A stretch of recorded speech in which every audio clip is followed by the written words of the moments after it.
تو ابھی ہم اگلے منٹ ہمیں دیکھنا پڑے گا کہ ویکیوم فل کس نے کیا ہے اور وہ جو اور ویکیوم کریٹ بھی ہوا ہے کہ نہیں, اور جس نے فل کیا ہے پھر اس کا جو ہے جھکاؤ کس کی طرف ہے. تو بہت ہی ٹربولنٹ سچویشن ہے. ہم ایک ہی وقت کے اندر یقیناً ایک روز میں ہی یہ سچویشن بھی کافی کلیئر ہو جائے گی. شازیہ چیمہ صاحبہ بہت بہت شکریہ آپ کے وقت کا. ایک بریک سے واپس آئیں گے, ہمارے ساتھ رہیے. ویلکم بیک ناظرین. پاکستان ہر گھڑی اور ہر دم نئے فوجی ہتھیاروں اور فوجی معاہدوں پر توجہ مرکوز رکھے ہوئے ہے. ہائی ٹیک کے جنگی میدانوں میں بڑھتے نفوذ کے سبب تیزی سے بدلتی جنگی حکمت عملی ایک چیلنج بن چکا ہے. وار ٹیکنالوجی میں ہونے والی پیش رفت اور پاک افواج کو دنیا کی جدید ترین افواج میں شامل کرنے کی جستجو قومی فوجی کمان کی اولین ترجیح ہے. اسی لیے ہر کچھ عرصے بعد پاک افواج ہمیں کسی نئے میزائل یا کسی نئے جنگی ہتھیار کے کامیاب تجربے کا مزہ سنا رہی ہوتی ہیں.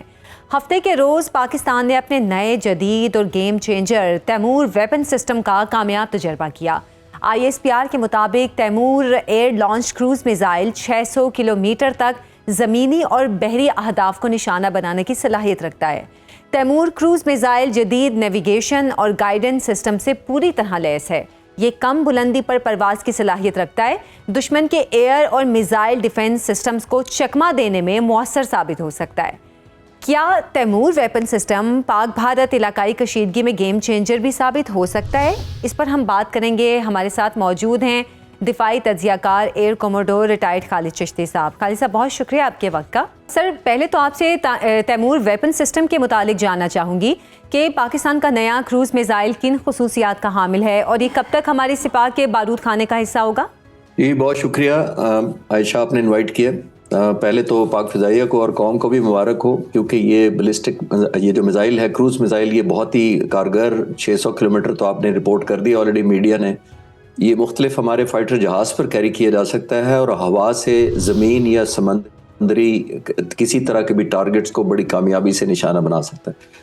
اس کا جو سب سے زیادہ ایڈوانٹیج یہ ہے کہ یہ اتنا لو لیول پینٹریٹ کرتا ہے, یعنی یہ عام ریڈار کو ڈیٹیکٹ ہی نہیں ہوتا یا سینسرز اس کو نہیں دیکھ پاتے. دوسرا یہ اس کی جو خاصیت ہے کہ یہ ڈسیپشن کے اگینسٹ بہت کارگر ہے, جس کا مطلب یہ ہے کہ یہ عام طور پر اس کو جو کاؤنٹر میئرز کیے جاتے ہیں اس پر کارگر نہیں ہوتے. اور تیسرا اور موسٹ امپورٹنٹ اس کا جو ایڈوانٹیج ہے وہ یہ ہے کہ بہت پریسائز یعنی بہت ایکوریسی سے دشمن کے ٹارگٹس پر حملہ کرتا ہے اور جا پہنچتا ہے, چاہے وہ سمندر میں ہوں یا زمین پر ہوں. ظاہر ہے آرمی کے بھی زمین پر ہو سکتے ہیں اور ایئر فورس کے کوئی ایئر بیسز یا اس طرح کی انسٹالیشنز ہیں ان کو بھی بہت کامیابی سے حملہ کر سکتا ہے. اچھا سر, تیمور میزائل سسٹم کو کس نوعیت کے اسٹریٹجک ڈیٹرنس کے تناظر میں دیکھا جاتا ہے اور یہ ویپن سسٹم ہر سطح پر دشمن کے لیے مؤثر جواب ثابت ہوگا کیا؟ یہ دشمن کی نفسیات کو کیسے متاثر کرے گا؟ دیکھیے اس کا میں موازنہ کر سکتا ہوں براموز میزائل کے ساتھ جو ہندوستان نے فائر کیے تھے پاکستان کی سرحدوں کے اندر. براموز بھی یہی میزائل ہے بنیادی طور پر, وہ تو سمندر سے بھی فائر ہو سکتا ہے لیکن یہ جو ہمارا تیمور ہے یہ جہاز ہوائی جہاز سے صرف فائٹر جہاز سے استعمال ہو سکتا ہے. یہ ایک بہت بڑی ڈیٹرنس ہے اور جیسے میں نے کہا کیونکہ پریسیجن اتنی ہے تو ایک ایلیمنٹ آف انسیکیورٹی یا خوف پیدا کرتا ہے. اور پھر جو ہمارے جو فضائیہ کے سربراہ یا لیڈرشپ ہوگی یا ملٹری پلانرز ہوں گے ان کے لیے ایک بہت بڑا ڈگری آف ایشورنس دیتا ہے کہ اگر آپ نے کسی ٹارگٹ کو ہٹ کرنا ہے, فار ایگزامپل ایک سمندر میں ایک جہاز کھڑا ہے یا کوئی ایسا ایکوپمنٹ کھڑا ہے جس کو آپ نے ٹارگٹ کرنا ہے وہ بڑی پریسیجن سے ہوگا. زمین پر اگر آپ نے کسی پیٹرولیم کے ڈمپ کو یا ایمونیشن کے ڈمپ کو یا کسی ایئر بیسز کو یا کسی ایسی انسٹالیشن کو ہٹ کرنا ہے, جیسے میں نے کہا یہ بہت ہائی ڈگری آف ایشورنس آپ کو دیتا ہے کیونکہ یہ ڈسیو کر کے پہنچتا ہے, اس کو جیم کرنا بڑا مشکل ہوتا ہے, اس کی ایکوریسی بہت زیادہ ہے, یہ لو لیول پر جاتا ہے, وارننگ نہیں دیتا ہے. تو یہ ساری کی ساری اس کو بہت پوٹنٹ اور بہت ہی قابل اور بہت لیتھل ایک ویپن بناتے ہیں اور جس کے لیے نہ صرف آپ ایک دشمن کو خوفزدہ کرتے ہیں اپنے ٹارگٹس ریچ دکھا کر کہ ہم اتنی دور تک آپ کو پینیٹریٹ کر سکتے ہیں, بلکہ آپ کو ایک ڈگری آف ایشورنس ہمارے ملٹری پلانرز کو بھی یہ دیتا ہے کہ جب آپ یہ فائر کریں گے تو آپ اس پہ ریلائبل obviously ایک رزلٹ لیں گے اور ایک ڈگری آف ایشورنس آپ کو اگلی پلاننگ میں بڑی مدد دیتی ہے کہ جب آپ ایک ویپن کو لانچ کرتے ہیں, جب آپ کو یہ پتا ہو کہ اس کی بڑی ہائی کل پروبیبلٹی ہے اور بہت ہائی ایکوریسی ہے, تو پھر آپ کی پلاننگ میں فردر جو آپ کے آلٹرنیٹس ہوتے ہیں, آپشن ہوتی ہیں, بیف اپ کرنا ہوتا ہے. کہنے کا یہ کنکلوژن میں یہ کر کے کہہ سکتا ہوں کہ ایسے ویپن جو ہوتے ہیں وہ آپ کی وار کی آؤٹ کم میں بڑی ہیلپ کرتے ہیں کیونکہ آپ نے جو اسٹریٹجک آبجیکٹو آپ نے لیے ڈرا کیے ہوتے ہیں ان کو بڑی کامیابی سے جب آپ کو کنفرم کرتے ہیں یہ میزائل, ایسے میزائل جب پہنچ کر آپ کو کنفرم ہو جاتا ہے کہ ہم نے جو ہدف اپنے لیے سیٹ کیے تھے وہ کامیابی سے تباہ کر دیے ہیں, تو ظاہر ہے نہ صرف آپ کو اگلی پلاننگ میں بہتری ملتی ہے یا پلاننگ میں آپ آسانی اپنے لیے پاتے ہیں، بلکہ پاسٹ کا جو ٹریک ریکارڈ ہوتا ہے وہ دشمن کو obviously ایک بہت بڑا خوف پیدا رکھتا ہے کہ ہماری ریچ یہ ہے اور ہماری کیپیبلٹی یہ اور ہماری ایکوریسی یہ ہے۔ بالکل ٹھیک ہے آپ نے۔ تو ریجنل بیلنس آف پاور کی اگر ہم بات کریں تو اس میں تیمور ویپن سسٹم کس حد تک کارگر ثابت ہو سکتا ہے؟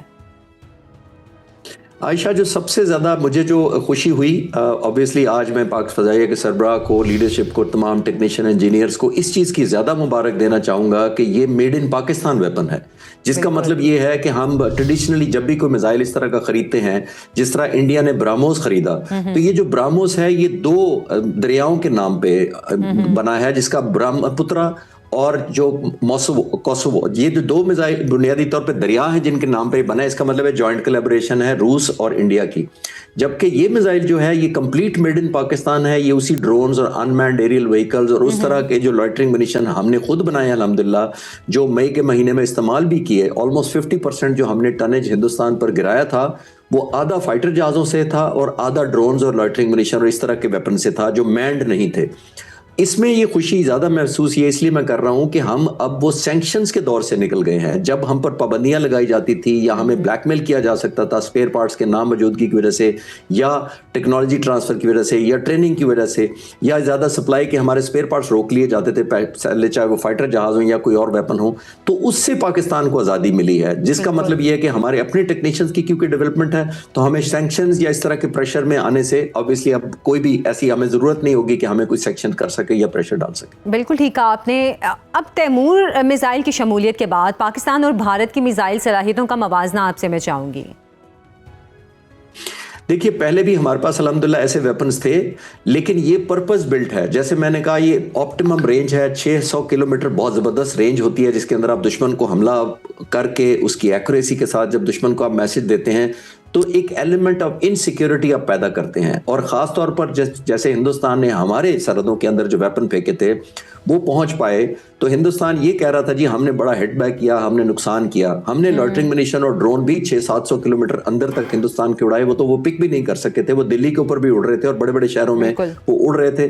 وہ اتنے obviously سائز میں بھی چھوٹے تھے، اتنے obviously لیس ڈیٹیکٹیبل تھے کہ وہ ہندوستان کو پتہ بھی نہیں لگا اور کے بارے میں کچھ کر بھی نہیں سکے تھے۔ لیکن یہ ویپن ایک بہت زیادہ ایک اسینڈنسی، ایک ڈگری آف ایشورنس دیتا ہے کہ جو اسٹریٹجک ٹارگٹ ہوں گے، جیسے میں نے تھوڑی دیر پہلے عرض کیا کہ آپ کے ڈپوز ہیں، آپ کے فیول ڈمپس ہیں، آپ کی ایمونیشن ہائیڈ آؤٹس ہیں، آپ کے ایئر بیسز ہیں، آپ کی نیول انسٹالیشنز ہیں، ان کو اتنی پریسیجن سے ہٹ کرتا ہے کہ آپ کے وار پلاننگ اور ایگزیکیوشن کے اندر یہ بہت بڑا پازیٹیو چینج آئے گا، یہ اپ گریڈیشن، یہ امپروومنٹ آئے گی اور ڈگری آف کانفیڈنس پلانر کے ذہن میں بہت زیادہ یہ ویپن دے گا انشاءاللہ تعالیٰ۔ اچھا خالد صاحب، کیا آپ سمجھتے ہیں کہ پاکستان ڈیفنس پروڈکشن کے حوالے سے ٹاپ رینکنگ کی سمت بڑھ رہا ہے؟ جی بالکل بڑھ نہیں رہا، الحمدللہ ہم بڑھ چکے ہیں، کیونکہ بہت سارے ویپنز جیسے میں نے کہا کہ ابھی جو مئی میں بھی کانفلکٹ ہم نے کیے تھے، جو ان مینڈ تھے، ایریل جو ڈرونز ہم نے کیے تھے، وہ سب میڈ ان پاکستان تھے۔ وہ کسی سینکشنز کا پریشر نہیں لے سکتے ہم اب انشاءاللہ تعالیٰ، ہماری اب ڈپینڈنسی نہیں رہی باہر کے ملکوں پر۔ تو یہ ایک بہت بڑا فیکٹر ہوگا جو ہماری 2 طرح کے ہمیں فائدہ دے گا۔ ایک تو ڈگری آف ایشورنس دے گا کہ ہم سینکشنز کا حصہ نہیں بنتے، اور دوسرا ہمارا فورن ریزرو بہت بچائے گا۔ دیکھیے جب بھی آپ ویپنز دوسرے ملکوں سے خریدتے ہیں وہ بہت مہنگا ہوتا ہے، وہ جیسے میں نے کہا کہ بہت سارے سٹرنگز اٹیچ ہوتے ہیں کہ اگر آپ یہ کریں گے تو سپلائی ملے گی۔ میں آپ کے ویورز کو آسانی کے لیے یاد کراتا چلتا ہوں کہ ہم F-16 ہم نے لیے 1979 میں جب سوویت یونین نے قبضہ کیا افغانستان پر، تو 81-82 میں ہم نے F-16 کا کانٹریکٹ کیا امریکہ کے ساتھ، کیونکہ ہم لڑ رہے تھے فرنٹ لائن جنگ امریکہ کے ساتھ مل کر سوویت یونین کے خلاف۔ 10 سال تک، آلموسٹ 9 سال تک وہ جنگ جاری رہی۔ ہم نے ایفیکٹولی 9 جہاز سوویت یونین کے جو اس وقت کی سپر پاور تھی اس کے گرائے اسی پاک فضائیہ نے انہی F-16 کے ذریعے۔